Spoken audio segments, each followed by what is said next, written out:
search job postings on Indeed, you'll find some companies advertising their open positions as a no vaccine required job. WRAL's Leslie Moreno spoke to an attorney who says employers are having to get creative to fill some of their positions.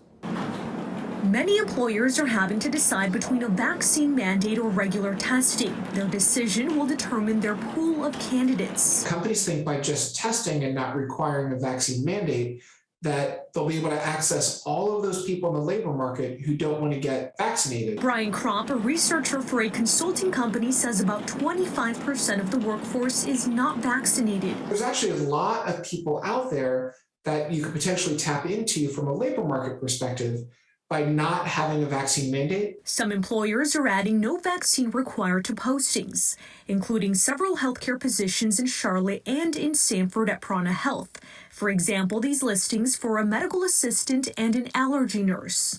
My initial perception, I'll be honest, my initial reaction was, well, that's kind of ingenious. I reached out to Prana Health. The marketing team told me the company did not post the listings and doesn't know who did.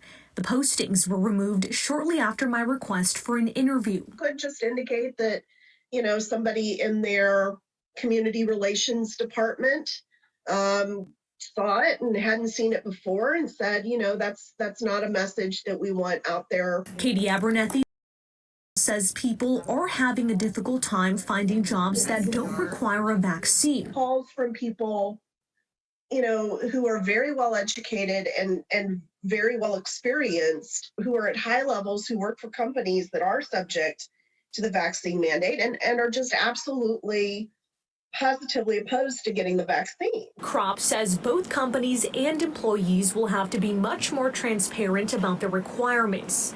So we may start seeing more postings like this in the near future.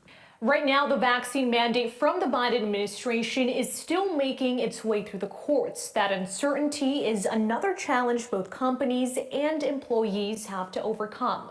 Leslie Moreno, WRAL News, Raleigh.